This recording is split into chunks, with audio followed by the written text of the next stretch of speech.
அன்பின் இறை மக்களே, உங்கள் யாவரையும் இயேசு கிறிஸ்துவின் திருப்பெயரை நான் வாழ்த்துகிறேன்.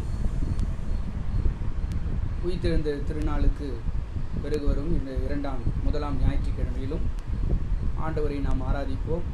கண்களை மூடி ஆண்டவரை நோக்கி நாம் பார்த்து செபிப்போம். அன்பின் தகப்பனே, உம்மை நாங்கள் வாழ்த்துகிறோம், வணங்குகிறோம். இந்த மகிழ்ச்சியான சந்தோஷமான இந்த ஓய்வு நாளுக்காக நன்றி செலுத்துகிறோம். இந்த ஓய்வு நாளின் காலை வேளையிலும் உன் திருப்பாதத்தை நாடி தேடி ஓடோடி நாங்கள் வந்திருக்கிறோம். தகப்பனே, எங்கெல்லாம் தனிநபராக குடும்பமாக இல்லங்களில் அமர்ந்து இருக்கின்ற இடங்களில் அமர்ந்து இந்த ஓய்வு நாளை உடைய பிள்ளைகள் ஆராதிக்கிறார்களோ, அனுசரிக்கிறார்களோ, தகப்பனே, நீர் அவர்களை ஆசீர்வதிக்கும்படியா, நீர் எங்களோடு கூட இடைபடும்படியா ஆண்டவரே நாங்கள் அதிகமாக செபிக்கிறோம். நீர் எங்களோடு கூட இடைபடும். இந்த அருமையான இந்த நேரத்தை எங்களுக்கு ஆசீர்வதித்து தார். இயேசு கிறிஸ்து மூலம் செபிக்கிறோம் பிதாவே, ஆமென். நாம் கடவுளை தொழுவோம். கடவுள் ஆவியாக இருக்கிறார். அவரை தொழுது கொள்கிறவர்கள் ஆவியோடும் உண்மையோடும் அவரை தொழுது கொள்ள வேண்டும். நம்முடைய பிதாவாகிய கடவுளாலும் கர்த்தராகிய இயேசு கிறிஸ்துவினால் உங்களுக்கு கிருபையும் சமாதானம் உண்டாவதாக. இது கர்த்தர் உண்டு பண்ணின நாள். இதில் களி கூறுது மகிழ கடவோம். ஆண்டவரே, எங்கள் உதடுகளை திறந்தருளும். அப்பொழுது எங்கள் வாயுடைய புகழை அறிவிக்கும். பிதாவுக்கும் குமாரனுக்கும் பரிசுத்த ஆவிக்கும் மகிமை உண்டாவதாக. ஆதியிலே எப்பொழுதும் எப்பொழுதும் சதா காலங்களிலும் மகிமை உண்டாவதாக. ஆமேன். நாம் திரிய கடவுளை போற்றுவோம். எங்கள் தந்தையாம் கடவுளே, உமது வல்லமையாலும் ஞானத்தாலும் எல்லாவற்றையும் படைத்து உமது குமாரனை எங்கள் இரட்சகராக தரும்படி உலகத்தில் அன்பு கூர்ந்தீரே, உம்மை போற்றுகிறோம். குமாரனாம் கடவுளே, பாவத்தை தவிர்த்து எல்லாவற்றிலும் எங்களைப் போல் மனிதனாகி எங்கள் பாவங்களுக்காக ஒப்பு கொடுக்கப்பட்டு எங்கள் நீதிக்காக உயிர்த்தெழும்பியவரே, உம்மை போற்றுகிறோம். பரிசுத்த ஆவியானவராகிய கடவுளே, எல்லா உண்மைகளுக்குள்ளும் எங்களை வழிநடத்தி கடவுளின் அன்பை எங்கள் நெஞ்சில் பொழிகிறவரே, உம்மை போற்றுகிறோம். பிதா குமாரன் பரிசுத்த ஆவியாகிய கடவுளே, உமக்கு எக்காலமும் எல்லா புகழும் மகிமையும் உண்டாவதாக. ஆமேன். நமக்கு பாவம் இல்லை என்போமானால் நம்மை நாமே வஞ்சிக்கலாவோம். நமக்குள் உண்மை இல்லை. நாம் நமது பாவங்களை அறிக்கிட்டால் பாவங்களை நமக்கு மன்னித்து எவ்வித அநீதி வினியை சுத்திகரிப்பதற்கு அவர் நம்பத்தக்கரும் நீதியும் உள்ளவர். கடவுள் ராஜ்யம் சமீபத்திருக்கிறது. மன திரும்பி சுவிசேஷத்தில் நம்பிக்கை வையுங்கள். நாம் மௌனமாக நம்முடைய பாவங்களை தற்பரிசோதனை செய்வோம். கடவுள் பாவத்தை வெறுக்கிறவர், ஆனால் பாவியை நேசிக்கிறவர். மௌனமாக ஆண்டவரிடத்தில் பாவ மன்னிப்பை கேட்போம். சர்வ வல்லமுள்ள கடவுளிடத்தில் நாம் நமது பாவங்களை மனத்தாழ்மையோடு அறிக்கை செய்வோம். இரண்டாம் பாவ ஜெபத்தை நாம் சேர்ந்து சொல்வோம். எங்கள் தந்தையாம் கடவுளே, நினைவினாலும் வார்த்தையினாலும் செய்கினாலும் உமக்கு விரோதமாய் பாவம் செய்திருக்கிறோம். முழு மனதோடு நாங்கள் உம்மை நேசிக்கவில்லை. எங்களிடத்தில் நாங்கள் அன்பு கூறுவது போல் அயலரிடத்தில் நாங்கள் அன்பு கூறவில்லை. எங்கள் மேல் இரக்கமாயிருக்குமை வேண்டிக் கொள்கிறோம். எங்கள் பாவ அழுக்கை நீக்கி எங்களை சுத்திகரியும். எங்கள் குற்றங்களை விட்டுவிட எங்களுக்கு உதவி புரியும். எங்கள் ஆண்டவர் இயேசு கிறிஸ்து மூலமாய் வேண்டிக் கொள்கிறோம் பிதாவே, ஆமேன். சர்வ வல்லமை மிகுந்த இரக்கமுள்ள ஆண்டவர் மன்னிப்பையும் பாவனிற்கு கட்டளையிட்டருளி வாழ்க்கையை சீர்படுத்துவதற்கான காலத்தையும் தமது பரிசுத்தாவின் கிருபையும் தேடுதலையும் தந்தருளுவாராக. ஆமேன். ஆண்டவரை துதியுங்கள். ஆண்டுடைய நாமும் துதிக்கப்படுவதாக. நாம் திருமறை பகுதி வாசி கேட்போம். வாசிக்கும்படியாக தெரிந்து கொள்ளப்பட்ட சுவிசேஷ வேத பகுதி பரிசுத்த யோவான் எழுதிய நற்செய்தி நூல் 20ஆம் அதிகாரம் வசனங்கள் 24 - 29 வரை. யோவான் 20ஆம் அதிகாரம் வசனங்கள் 24 - 29 வரை. இயேசு வந்திருந்த போது 12 ஒருவனாக தித்துமு எனப்பட்ட தோமா என்பவன் அவர்களுடனே கூட இருக்கவில்லை. மற்ற சீஷர்கள் கர்த்தரை கண்டோம் என்று அவனுடனே சொன்னார்கள். அதற்கு அவன், அவருடைய கைகளில் ஆணைகளினால் உண்டான காயத்தை நான் கண்டு அந்த காயத்திலே என் விரலை இட்டு என் கையை அவருடைய விழாவிலே போட்டால் ஒழிய விசுவாசிக்க மாட்டேன் என்றான். மறுபடியும் 8 நாளைக்கு பின்பு அவருடைய சீஷர்கள் வீட்டுக்குள்ளே இருந்தார்கள். தோமாவும் அவர்களுடனே கூட இருந்தான். கதவுகள் பூட்டப்பட்டிருந்தது. அப்பொழுது இயேசு வந்து நடுவே நின்று, உங்களுக்கு சமாதானம் என்றார். பின்பு அவர் தோமாவை நோக்கி, நீ உன் விரலை இங்கே நீட்டி என் கைகளை பார். உன் கையை நீட்டி என் விழாவிலே போடு. அவிசுவாசியாயிராமல் விசுவாசியாயிரு என்றார். தோமா அவருக்கு பிரதியுத்தரமாக, என் ஆண்டவரே, என் தேவனே என்றான். அதற்கு இயேசு, தோமாவே, நீ என்னை கண்டதினாலே விசுவாசித்தாய். காணாதிருந்தும் விசுவாசிக்கிறவர்கள் பாக்கியவான்கள் என்றார் என்பதே வாசிக்கும்படியாக தெரிந்து கொள்ளப்பட்ட சுவிசேஷ வேத பகுதி வாசித்து முடிந்தாயிற்று. கிறிஸ்துவே உமக்கே மகிமை உண்டாவதாக. கிறிஸ்துக்குள் மிகவும் பிரியமானவர்களே, உங்கள் யாவரையும் வாழ்த்துகின்றேன். இது ஓய்வு நாள், மனமகிழ்ச்சியின் நாள். கடந்த வாரம் நாம் ஈஸ்டர் பண்டிகையை அனுசரித்தோம், கொண்டாடினோம். அந்த உயிர்த்தெழுந்த திருநாளுக்கு பிறகு வருகிற ஞாயிற்றுக்கிழமை, முதலாம் ஞாயிற்றுக்கிழமை. இந்த ஞாயிற்றுக்கிழமையிலும் தென்னிந்திய திருச்சபை முறைமையின்படி கொடுக்கப்பட்டிருக்கிற நம்முடைய தியானத்தினுடைய மையம் affirmation of Christ as my Lord and God. Affirmation of Christ as Lord and God. இதற்காக நான் தெரிந்து கொண்ட திருமறை பகுதி யோவான் 20ஆம் அதிகாரம் 24ஆம் வசனம் முதல் 29ஆம் வசனம் வரையில் அடங்கியுள்ள திருமறை பகுதி.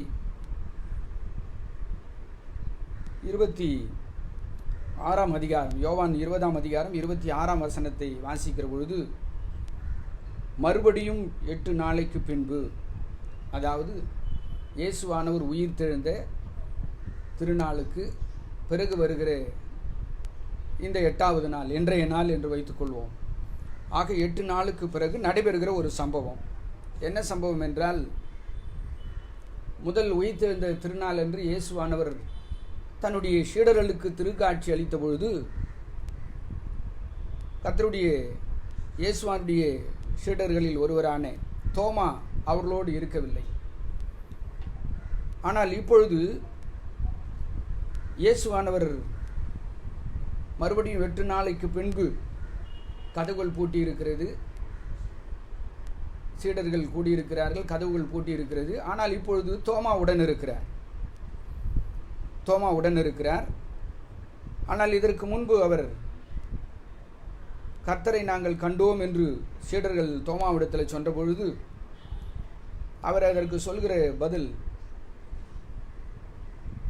அவருடைய கைகளில் ஆணிகளினால் உண்டான காயத்தை நான் கண்டு, அந்த காயத்தில் என் விரலை விட்டு என் கையை அவருடைய விழாவிலே போட்டால் ஒழிய விசுவாசிக்க மாட்டேன், நான் நம்ப மாட்டேன் என்று அவர் சொல்லுகிறார். ஆனால் மறுபடியும் 8 நாளைக்கு பின்பு சீடர்கள் எல்லாம் ஒன்று கூடி இருக்கிறார்கள், கதவுகள் பூட்டி இருக்கிறது. ஆனால் இப்பொழுது தோமாவுடன்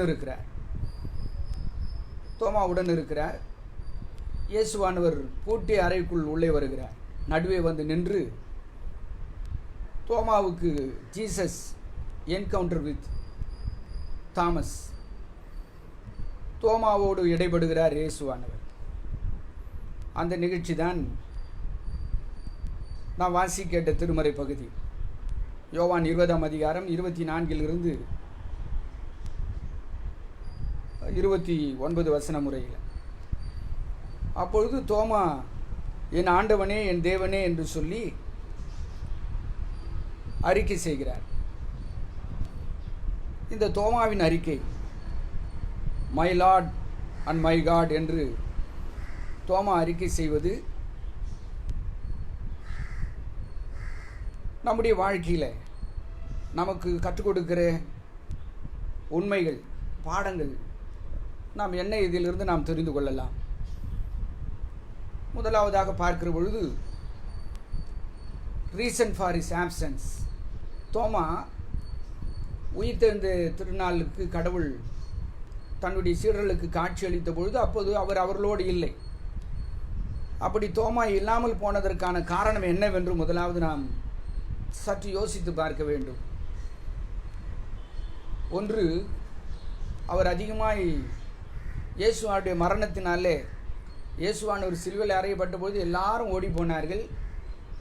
ஆனாலும் உயிர்த்தெழுந்த செய்தியை கேட்டு ஒன்று கூடுகிறார்கள். ஆனால் தோமா வரவில்லை. காரணம் நான் என்ன நினைக்கிறேன் என்றால், அவர் துன்பத்திலிருந்து இன்னும் விடுபடவில்லை.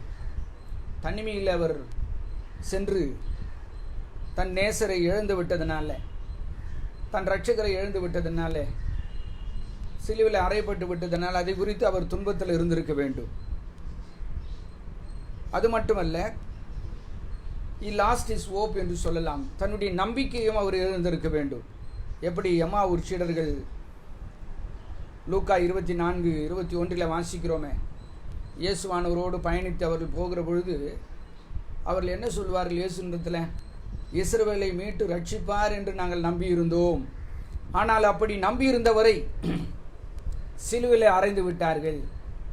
ஆக அந்த நம்பிக்கை, கடவுள் மீது வைத்திருந்த நம்பிக்கை, இயேசுவின் மீது வைத்திருந்த நம்பிக்கை, அந்த நம்பிக்கை அற்று போனதுனால அவர்கள் எல்லாம் அப்படி சொல்லுகிறார்கள். ஆக இப்பொழுதும் இந்த தோமாவும் அப்படிதான், தன் வாழ்வில் தான் நம்பி இருந்தவர் சிலுவையில் அறையப்பட்டு விட்டார், அந்த வேதனை. ஆகவே அவர் முதல் முறை தன் சீடர்கள் எல்லாரும் கூடியிருக்கிற பொழுது தோமா அவர்களோடு கூட இல்லை, அவர் தனித்து துன்புற்று கொண்டு இருக்கலாம். அடுத்து சிந்திக்க வேண்டும் என்று சொன்னால், Thomas he reaffirms his faith. 27-28 வசனங்களை வாசிக்கிற பொழுது தோமா தன்னுடைய பற்றுறுதியை, நம்பிக்கையை, இயேசுவின் மீது வைத்த நம்பிக்கையை மீண்டும் உறுதிப்படுத்திக் கொள்கிறார் என்று சொன்னால் மிகையாகாது. பாருங்கள், 27ஆம் வசனத்தை வாசிப்போம் என்று சொன்னால், பின்பு அவர் தோமாவை நோக்கி, உயிர்த்தெழுந்த ஆண்டவர் 8 நாளுக்கு பின்பு மீண்டும் தன்னுடைய தரிசனத்தை கொடுக்கிறார். அப்பொழுது தோமாவுடன் இருக்கிறார், கதவுகள் பூட்டப்பட்டு இருக்கிறது. இயேசு அவர்கள் நடுவே வந்து நின்று உங்களுக்கு சமாதானம் என்று சொன்னவர் நேரடியாக தோமாவை பார்த்து கேட்கிறார், நீ உன் விரலை இங்கே நீட்டி உன் கைகளை பார்,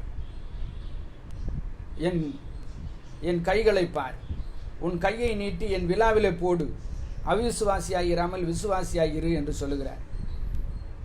ஆக இயேசு தோமாவை நோக்கி, அப்படி நீ என்னை சோதித்து பார் என்று அவரை, நீ என்னை தொட்டு பார்க்கணும்னு தானே சொன்ன, என் காயங்களை தொட்டு பார் என்று சொல்லி அழைக்கிறார். அதோடு நின்று விடல. 28ஆம் வசனத்தை வாசிப்போம் என்றால், யோவான் 20:28 தோமா அவருக்கு பிரதி உத்தரமாக, என் ஆண்டவரே என் தேவனே, என் ஆண்டவரே என் தேவனே என்று அழைக்கிறார். என் ஆண்டவரே என் தேவனே என்று சொல்லி, இது ஏதோ சாதாரணமாக சொல்கிற வார்த்தை அல்ல. இது அவர் ஆண்டவர் மீது வைத்திருக்கிற விசுவாசத்தை, இழந்து போன விசுவாசத்தை, விட்டுவிட்ட விசுவாசத்தை மீண்டும் புதுப்பித்துக் கொள்கிறார். ஆகவே தான் இயேசுவானவர் அப்படி அவர் சொன்ன மாத்திரத்தில் என்ன சொல்லுவார் என்று சொன்னால், தோமாவே 29ஆம் வசனத்தில், அதற்கு இயேசு, தோமாவே நீ என்னை கண்டறிதினால் விசுவாசித்தாய், காணாது இருந்தும் என்னை விசுவாசிக்கிறவர்கள் பாக்கியவான்கள் என்று அங்கு குறிப்பிடுகிறார். ஆக இந்த தோமாவினுடைய அறிக்கை அது எதை காட்டுகிறது என்று சொன்னால், என் ஆண்டவரே என் தேவனே என்று சொல்வது, அது அவர் மீண்டும் இயேசுவின் மீது வைத்த நம்பிக்கையை, பற்றுறுதியை அவர் புதுப்பித்துக் கொள்கிறார். நம்முடைய வாழ்க்கையிலும் due to failure, suffering and disappointment, sometimes we may lose our faith. It's human nature. அப்படி ஒருவேளை நாம் இருக்கின்ற இக்கட்டான இந்த காலகட்டத்தில் வேலையை இழந்து, வருமானத்தை இழந்து, இன்னும் எதிர்காலம் என்ன ஆகுமோ என்ற ஒரு பயத்தினால ஒரு விசுவாசம் அசைக்கப்பட்டு இருந்தால், எந்த விதத்திலாவது இன்றைய நாளில் நாம் அதை புதுப்பித்துக் கொள்ளும்படியாய் கடவுள் உங்களையும் என்னையும் அழைக்கிறார் என்று சொன்னால் மிகையாகாது. நம்மை தள்ளிவிடுகிற கடவுள் அல்ல. நான் பார்த்தால்தான் நம்புவேன் என்று சொன்ன தோமாவிற்கு அவர் பாருங்கள், மீண்டும் தரிசனத்தை கொடுத்து இழந்து போன அவன் விசுவாசத்தை மீண்டும் அவன் புதுப்பித்துக் கொள்ளும்படியாய் உதவுகிறார். அங்கும் தோமா அப்படி அறிக்கை செய்வதன் மூலம், என் ஆண்டவரே என் கடவுளே என்று அறிக்கை செய்வதன் மூலம் தன்னுடைய விசுவாசத்தை he reaffirms his faith in Jesus Christ. ஏதோ இப்படி அவர் சொல்லுகிற வார்த்தை, என் ஆண்டவனே என் கடவுளே என்று சொல்வது, it is not out of fear, ஏதோ பயத்தினால் அல்ல. நமக்கு நன்றாக தெரியும், திடீரென்று ஒரு நபரை, ஒரு நிகழ்ச்சியை பார்ப்போம் என்று சொன்னால், ஐயோ கடவுளே அம்மா என்று அலறுவோம். அப்படி ஏதோ ஒரு பயத்தினாலே இயேசுவை உயிர்த்தெழுந்த ஆண்டவர் 8வது நாள் மீண்டும் தரிசனமாகிற பொழுது அவரை பார்த்த மாத்திரத்தில் கதவு பூட்டி இருக்கிறது. யோசித்து பாருங்கள், கதவுகளெல்லாம் பூட்டி இருக்கிறது. ஆனால் இயேசுவானவர் அவர்கள் நடுவே வந்து நிற்கிறார். யாருக்கு தான் பயம் இருக்காது இல்லை? யோசித்து பாருங்க. ஆனால் ஏதோ பயத்தினால் அவர் அதை சொல்லவில்லை. அது இயேசுவானுடைய வல்லமையை காட்டுகிறது. கதவுகள் பூட்டி இருந்தாலும் அவர் உள்ளே வர முடியும். உயிர்த்தெழுந்த பண்டிகைகளை நான் குறிப்பிட்டேன். That is the power of the Jesus Christ. He has become the cosmic Christ after his resurrection. உயிர்த்தெழுதலுக்கு பிறகு அவர் உலகம் முழுவதும் வியாபித்து இருக்கிற கடவுளாக இருக்கிறார். அவரால் ஊடுருவ முடியாத இடம் எதுவுமே இல்லை என்று கூட நான் உயிர்த்தெழுந்த திருநாள் செய்தியில் நான் குறிப்பிட்டிருந்தேன். ஆக இப்பொழுது அதே போல் அவர் பூட்டப்பட்ட அறைகளுக்குள்ளே வருகிறார். அதை பார்த்த மாத்திரத்தில் ஏதோ பயத்தினால், பீதியினால், ஆச்சரியத்தினால் ஏதோ தோமா அவரை பார்த்து என் ஆண்டவரே, என் தேவனே என்று அவர் அழைக்கவில்லை. ஆனால் அப்படி என் ஆண்டவரே, என் கடவுளே என்று தோமா அறிக்கை செய்வது, it is not out of fear, but it is out of faith. பற்றுறுதினாலே, நம்பிக்கையினாலே, உயிர்த்தெழுந்த ஆண்டவரை கண்ட நம்பிக்கையினாலே அவர் அதை அறிக்கை செய்கிறார். அதனால்தான் இயேசுவானவர் மீண்டும் 29 சொல்லுகிறார், நீ கண்டதினால் விசுவாசித்தாய், காணாதிருந்து விசுவாசிக்கிறவள் பாக்கியவான்கள் என்று. அடுத்து யோசிப்போம் என்று சொன்னால், இந்த திருமறை பகுதியில் result of his affirmation. Thomas இப்படி my lord and my God என்று சொல்லி தன்னுடைய விசுவாசத்தை, நம்பிக்கை, பற்றுறுதியை உறுதிப்படுத்துவது, கிறிஸ்து என் ஆண்டவர் கடவுள் என உறுதிப்படுத்துவது, அதனுடைய ரிசல்ட், விளைவு, பதில், அதில் புதைந்து கிடக்கிற ஆழமான உண்மை என்னவென்று சொன்னால், முதலாவதாக Thomas accepts Jesus as his lord. தோமா இயேசுவை தன்னுடைய ஆண்டவராக வெறும் ஆண்டவரே என்றல்ல, நீர் ஆண்டவர் என்றல்ல, இயேசுவை பார்த்து தோமா சொல்கிறார், நீ என்னுடைய ஆண்டவர் என்று சொல்லி அவரை ஏற்றுக்கொள்கிறார். தன்னுடைய விசுவாசத்தை உறுதிப்படுத்திக் கொள்கிறார். அவரை ஆண்டவராக அங்கு அவர் பார்க்கிறார். பொதுவாக the Jews, they address God as Adonai rather than calling God as Jehovah. யூதர்கள் கடவுளை யெகோவா என்று அழைப்பதை பார்க்கிலும் அடோனாய் என்று அழைத்தார்கள். அடோனாய் என்று சொன்னால் which means Lord, ஆண்டவர். அது மாத்திரமல்ல, the term Lord, it was also used to address the Roman emperor. இயேசுவானவர் வாழ்ந்த காலத்தில் ரோம எம்பரருக்கு, ரோம சக்கரவர்த்தி அப்படிதான் லார்ட் என்று சொல்லி, ஆண்டவனே என்று சொல்லி அழைப்பார்கள். ஆனால் இப்பொழுது தோமா இயேசுவை பார்த்து என் ஆண்டவனே என்று அழைக்கிறார் என்று சொன்னால், அதனுடைய பொருள் lord in the sense of ownership. அதாவது சுருக்கமாய் சொல்ல வேண்டும் என்று சொன்னால், ஒரு வீட்டை, ஒரு நிலத்தை, ஒரு பொருளை ஒருவரிடத்திலிருந்து ஒருவர் வாங்குகிறார் என்று சொன்னால், வாங்கப்பட்ட பொருள் பணம் செலுத்தி வாங்கப்பட்ட பிறகு அந்த நிலத்தையோ வீட்டையோ பொருளையோ வாங்கியவருக்கு முழு உரிமை உண்டு. விற்றவருக்கு அதில் எந்த விதமான உரிமையும் இல்லை. உதாரணத்துக்கு ஒரு வீட்டை ஒருவர் பத்திரப்பதிவு செய்து மற்றொருக்கு விற்று விடுகிறார் என்று சொன்னால், அந்த வீடு முழுவதும் வாங்கியவருக்கு சொந்தம், அந்த ஓனருக்கு சொந்தம். அந்த வீட்டை விற்றவர் அந்த வீட்டினுள் சென்று அதில் இருக்கிற அலமாரி, இல்லைன்னா அதில் இருக்கிற கபோர்டு, அதில் இருக்கிற ஷெல்ஃபு என்னது என்று சொல்ல முடியாது. ஏனென்றால் முழுவதும் வீடு விற்றப்பட்ட பிறகு, ஒரு பொருள் விற்றப்பட்ட பிறகு, விற்கப்பட்ட பிறகு அது முழுவதும் அந்த ஓனருக்கு சொந்தமாகி விடுகிறது. அந்த பொருளில்தான் இந்த லார்டு, ஆண்டவர் என்று சொல்வது இங்கு அமைந்திருக்கிறது. ஆண்டவர், லார்டு என்று சொன்னால் இந்த சென்ஸ் ஆஃப் ஓனர்ஷிப், அதாவது வாழ்வை முழுமையாய் ஒப்படைப்பது, டோட்டல் சரண்டர் என்று சொல்லலாம். ஆகவே இங்கு தோமா இயேசுவை பார்த்து என் ஆண்டவரே என்று சொல்கிறார் என்று சொன்னால், He means நான் முழுவதும் உமக்கு அடிமை, நான் முழுவதும் உமக்கு சொந்தம் என்று டோட்டல் முழுவதுமாய் தன்னை அர்ப்பணிப்பதை அங்கு வெளிப்படுத்துகிறார். If you are not our own, our owner is someone else, we should not be troubled by the problems that happens in our lives. நாம் நமக்கு சொந்தமானவர்கள் அல்ல, வேறொருக்கு சொந்தம் என்று சொன்னால் நாம் எதை குறித்தும், நம்முடைய சரீரத்தை குறித்து, நம்முடைய வாழ்வை குறித்து,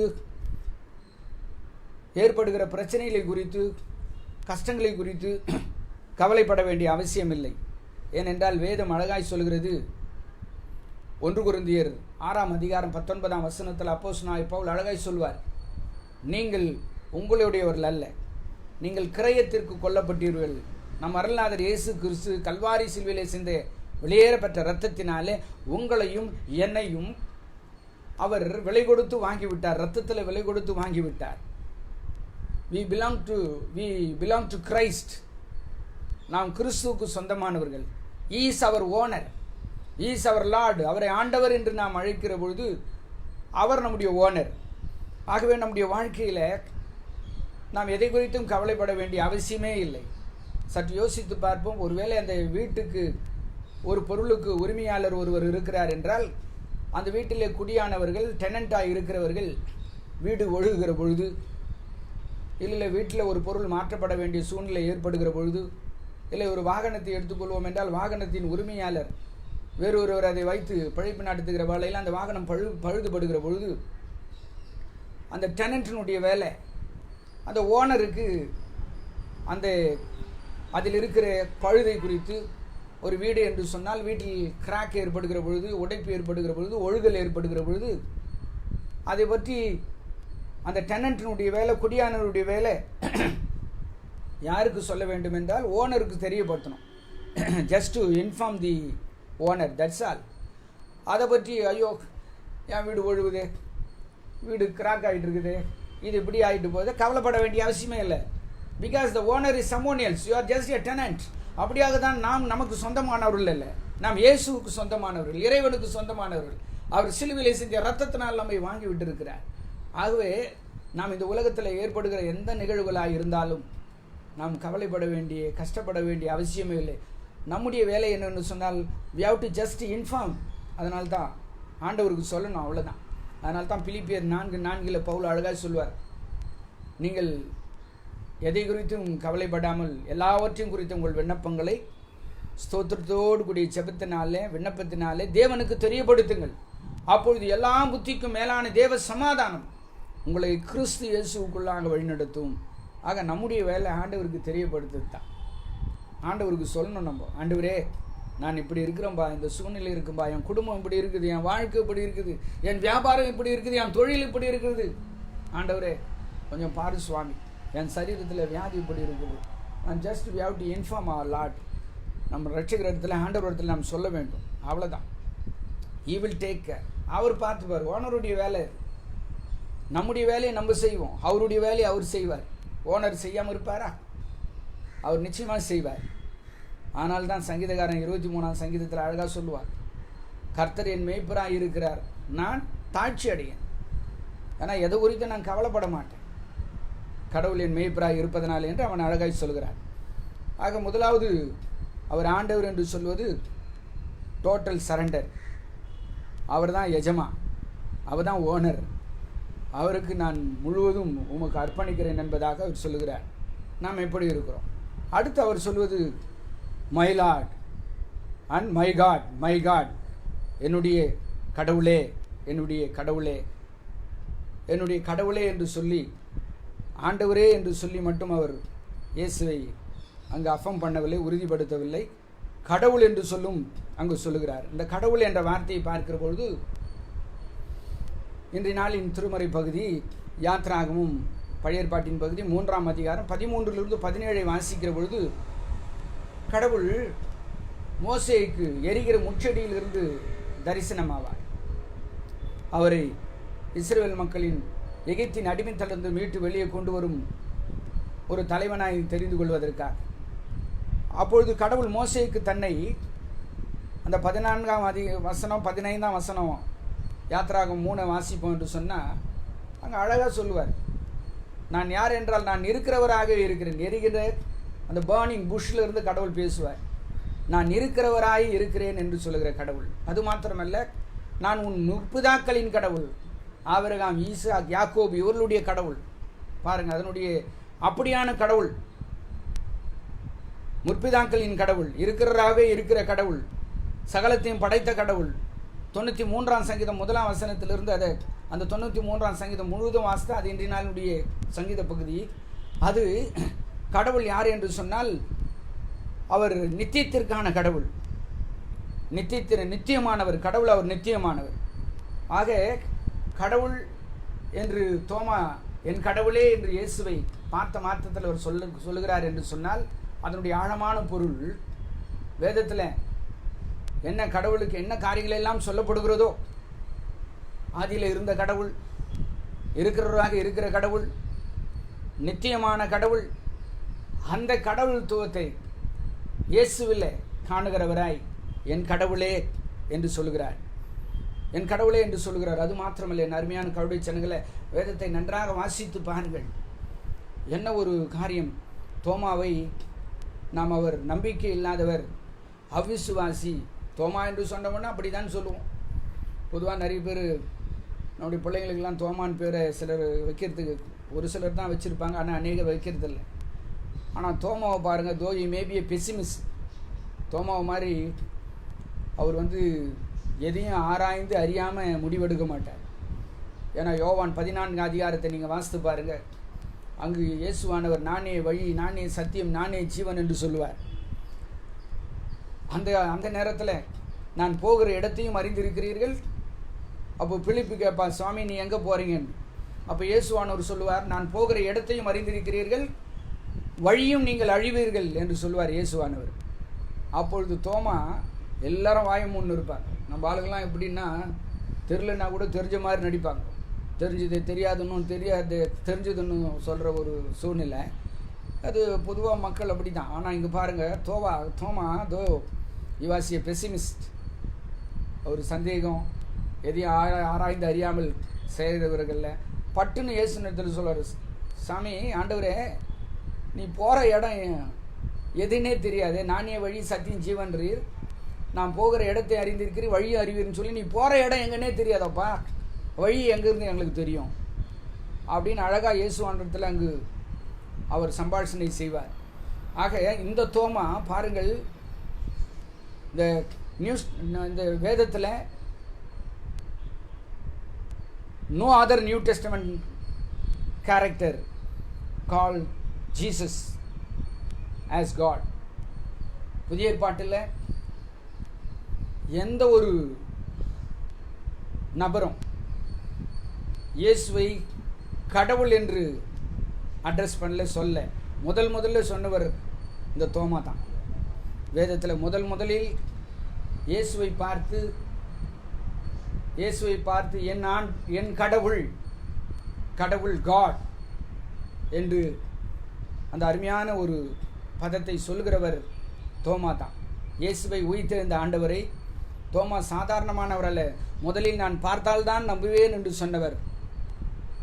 மறுபடியும் 8 நாளைக்கு பின்பு இயேசுவானவர் தன் தரிசனத்தை கொடுக்கிற வேளையில், என்னை தொட்டுப்பார் என்று தோமாவை அழைக்கிற வேளையில், தோமா கிறிஸ்து என் ஆண்டவர் என் கடவுள் என உறுதிப்படுத்துகிறார்.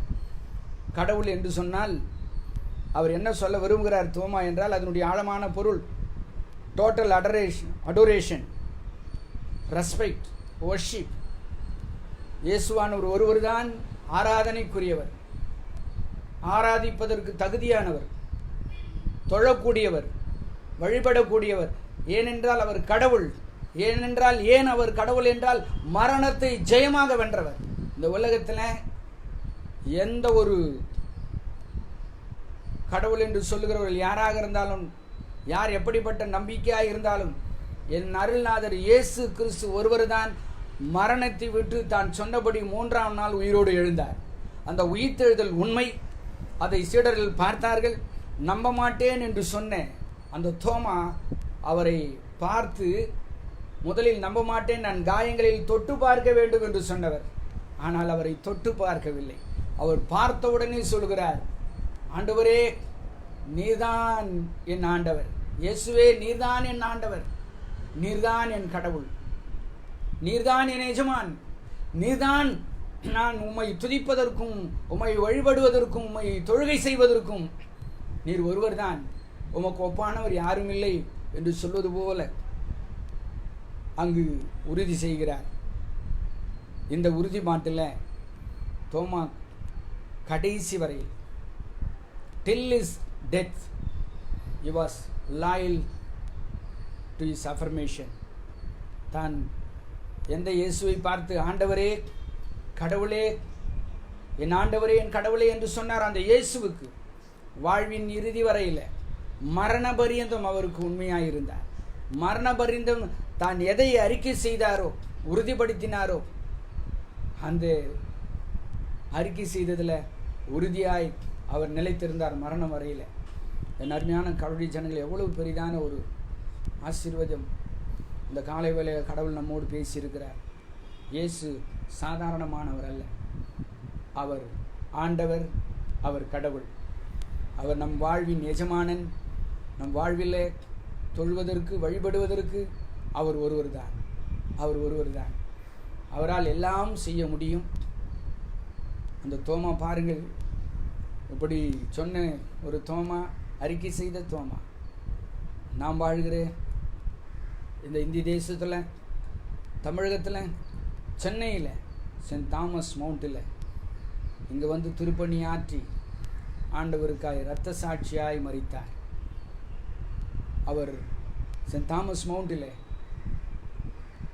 சின்னமலையில் தாமஸ் மவுண்டில் சென்றால் இன்றும் அந்த அடையாளங்கள், அவர் அங்கு கொலை செய்யப்பட்டார் இரத்த சாட்சியார். நம்முடைய தமிழகத்தில், அதுவும் நாம் இருக்கிற சென்னை பகுதியில் மவுண்டில் வந்து, ஆம், இது எவ்வளவு பெரிய உண்மை, வரலாற்று உண்மை. தான் எதை என்னவாக இயேசுவை ஆண்டவர் கடவுள் என்று உறுதிப்படுத்தினார், அந்த உறுதிப்பாட்டில் மரணம் வரையில் நிலைத்திருந்தால். ஏனென்றால் மரணத்துக்கு பிறகு ஒரு வாழ்க்கை இருக்கிறது என்பதை அவர் உணர்ந்ததனால். என்னை கேட்டுக்கொண்டிருக்கின்ற அருமையான கவுடி சின்னங்களை, இந்த காலை வேளையிலும் ஆண்டவர் கொடுத்த வாழ்வுக்காக, வார்த்தைக்காக நன்றி செலுத்துவோம். கண்களை மூடி ஆண்டவரை நோக்கி பார்த்து நாம் செபிப்போம், நாம் ஜெபம் செய்வோம்.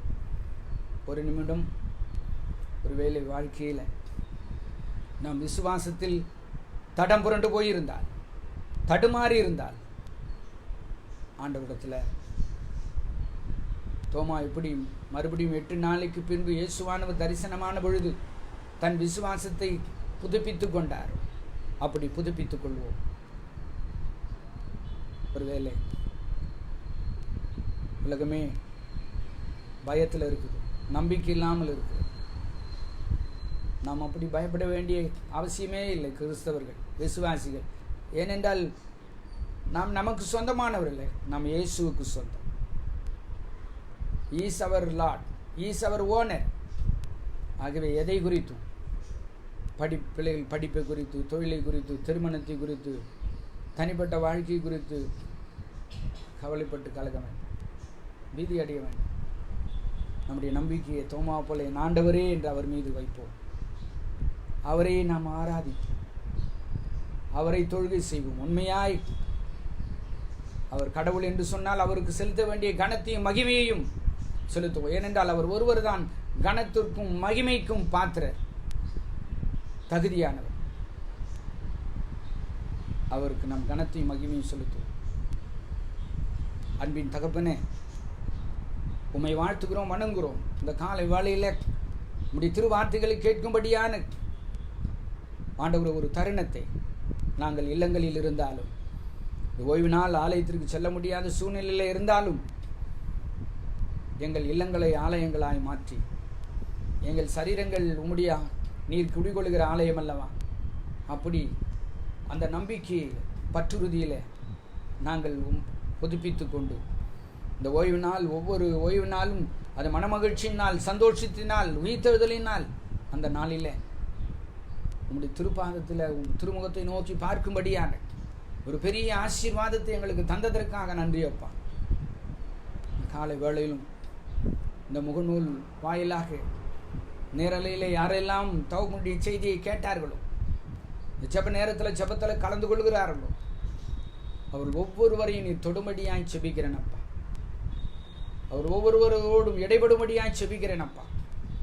அன்று தோமாவோடு இடைப்பட்ட கடவுள், தோமாவுக்கு இருக்கிற சந்தேகங்களை நிவர்த்தி செய்த கடவுள், தோமாவு உம்மை பார்த்து ஆண்டவரே கடவுளே என்று சொல்லி அறிக்கை செய்து கடைசி வரையில் உமக்காய் வாழ்ந்து இரத்த சாட்சியாய் மறுக்கும்படியான, தன்னுடைய விசுவாசத்தில் உறுதியாய் நிலைக்கும்படியான ஒரு கிருபையை கொடுத்த கடவுள். இந்த காலை வேளையில் அப்பா திருமுகத்தை பார்த்து செபித்து கொண்டிருக்கிற ஒவ்வொருவரையும் கண்ணோக்கி பாரு தகப்பனே. ஒருமனப்பட்டு செபிக்கிறேன் அப்பா. உடைய பிள்ளைகளுள் சரீரங்களில் இருக்கிற வியாதிகள் சரீரம் வெளியே போகட்டும். குடும்பத்தில் இருக்கிற கடன் தொல்லைகள் வெளியே போகட்டும். பிசாசின் கட்டுகள் வெளியே போகட்டும். ஆண்டவரே, பீதி, பயம், கலக்கம் இதெல்லாம் வெளியே போகட்டும். இத்தனை நாள் எல்லாம் லாக்டவுனாக இருக்கிறதே, என் தொழில் முடங்கி போனதே, என் வியாபாரம் நின்று போனது, இனி நான் எப்படி பிழைப்பேன்? எங்கு எனக்கு வேலை கிடைக்கும்? என் வேலை நிலைத்திருக்குமா? என் வாழ்வு செழிக்குமா? என் பிள்ளைகளை நான் எப்படி கரையேற்றுவேன்? என் பிள்ளைகள் இன்னும் படித்து கொண்டு இருக்கிறார்களே, மேற்கொண்டு அவருடைய படிப்பு என்ன ஆகும்? இப்படி பல கலக்கங்கள் இருக்கலாம். இயேசுவின் நாமத்தினாலே செபிக்கிறோம். எங்கள் வாழ்வின் எஜமான நீர் இருக்கிறீர், எங்கள் கடவுள் நீர் இருக்கிறீர். ஆகவே நாங்கள் எதை குறித்தும் கவலைப்படாமல் எங்களுடைய வேலை உமக்கு தெரிவிப்பதப்பா. அப்படி உம்முடைய பாதபடியிலே நாங்கள் தெரிவிக்கிறோம். இந்த ஜெப நேரத்தில் அப்பாவின் திருமுகத்தை பார்த்து செபித்து கொண்டிருக்கிற ஒவ்வொருவரையும் தேவ பிரசன்னம், தேவ பிரசன்னம், தேவ பிரசன்னம் அவளை மூடி மறைக்கும்படியாய், அவளை தொடும்படியாய் நாங்கள் செபிக்கிறோம் அப்பா. தொடும்படியாய் செபிக்கிறோம். உங்களுடைய கிருபையினாலே அவளை நிலைநிறுத்தும் ஆண்டவரே. உங்களுடைய வார்த்தைகளை கேட்டவர்கள், உம்மை நம்பியவர்கள் வாழ்க்கையில் நீர் இருக்கிறவராக இருக்கிறீர் என்பதை உங்களுடைய பிள்ளைகள் அறிந்து கொண்டு அவருடைய நம்பிக்கை இன்னும் ஆழமாய் உன் மீது உறுதிப்படுத்தப்படட்டும் அப்பா. நாங்கள் எங்கள் வாழ்க்கையில் தோமாவை போல நாங்கள் ஆண்டவரே, நீர் என் ஆண்டவர், நீர் என் கடவுள் என்று சொல்லி உம்மை எப்பொழுதும் எங்கள் வாழ்க்கையில் அதை உறுதியாய் பற்றி கொண்டு உறுதிப்படுத்தி உம் திருமுகத்தை பார்த்து உமக்கு மகிமையும் கனத்தையும் செலுத்தி எப்பொழுதும் உம்மை நோக்கி ஓடுகிறவர்களாக இருக்க எங்களுக்கு கிருபைதார். தகப்பனுடைய வார்த்தைகளை கேட்டு நம்பியே விசுவாசித்த ஒவ்வொருவரையும் ஆசீர்வதியும். அநேகர் வாழ்வை நீர் தொட்டதற்காக, அநேகரோடு நீர் இடைப்பட்டதற்காக, பேசியதற்காக உமக்கு நன்றி தகப்பனே. துதி கன மகிமை எல்லாவற்றையும் உமக்கே செலுத்தும். அருள்நாதர் இயேசு கிறிஸ்துவினுடைய விலையேறப்பட்ட நாமத்தினால் தாழ்மையோடு செபிக்கிறேன் பிதாவே, ஆமென். நம்முடைய ஆண்டவராகிய இயேசு கிறிஸ்துவினுடைய கிருபை, பிதாவாகிய தேவனுடைய அன்பு, பரிசுத்த ஆவியாருடைய அந்யோன்ய ஐக்கியம் அனைவரோடு இன்றும் என்றும் சதா காலம் நிலைத்திருப்பதாக, ஆமென். என் ஆத்துமாவே கர்த்தரை ஸ்தோத்திரி, முழுவதுமே அவருடைய பரிசுத்த நாமத்தை ஸ்தோத்திரி. என் ஆத்துமாவே கர்த்தரை ஸ்தோத்திரி, அவர் செய்த சகல உபகாரங்களையும் மறவாதே, ஆமென். கர்த்தர் உங்கள் ஒவ்வொருவரையும் தொடர்ந்து ஆசீர்வதித்து எல்லா மகிழ்ச்சினாலும் சமாதானத்தினாலும் நிரப்பி வழிநடத்துவாராக, ஆமென். ஆண்டவருக்கே மகிமையும் கனமும் உண்டாவதாக, ஆமென், ஆமென்.